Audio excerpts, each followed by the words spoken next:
So if you think about a manufacturer selling products to a distributor, they figure out a price, the price that the distributor buys a product, and then the distributor figures out a price that he wants to sell to his customers. And it's generally just one price between both companies. With an SPA, essentially you're talking about a different price for every single customer. So you can have 3 guys standing in line and they pay different prices for the same item depending upon what sort of contract they have, what their relationship is. So it hugely magnifies the complexity of data that needs to move back and forth and the accuracy that's required between both companies.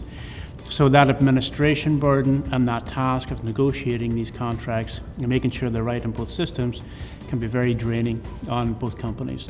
Another aspect of it is because you're negotiating so frequently, you need to have strong negotiation discipline with your sales force and your workforce to make sure they're making wise pricing decisions.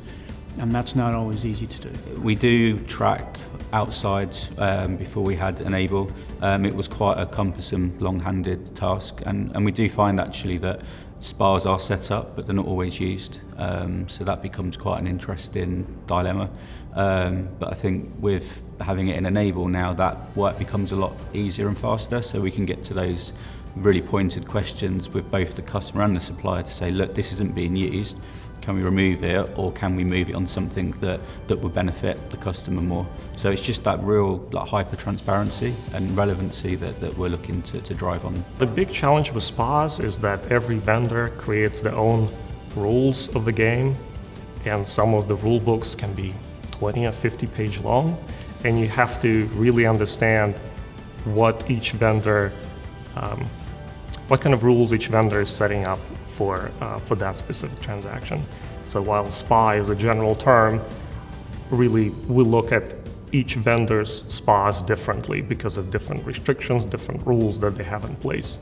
So I have to have people on my team that are experts at SPAs for a particular vendor. Part of that is the data that's being required can be in different formats.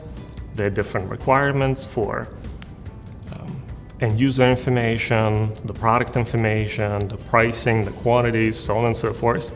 And therefore you have to have separate templates, you have to review the information in different ways, and a lot of that is done manually in Excel today.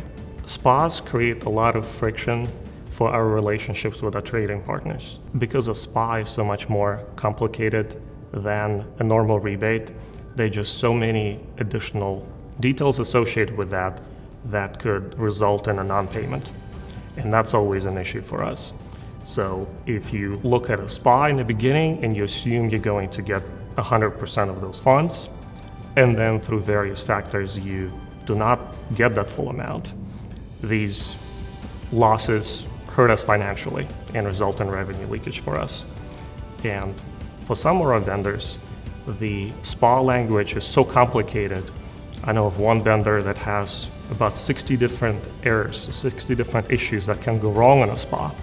And if one of them is wrong, you don't get any of those funds. Depending on what your strategy is and how much you're deviating, there can be quite a bit of channel conflict. And with the way our world is changing, we've got new entrant, I call it new entrant, but Amazon and industrial products are being sold on there. When you're providing upfront pricing, it can cause quite a bit of conflict in the channel, and sometimes the SPA is a way to mitigate that. And on the back end, it's how much time you're spending to try and understand, are you being cheated or the distributor's being cheated? And that's not necessarily, whether it's a cent, sometimes it's a cent, it's not a big deal. It's $10 and $100 and $1,000. It starts to become a big deal, but how good does the person feel at the end of that transaction, and can you prove it?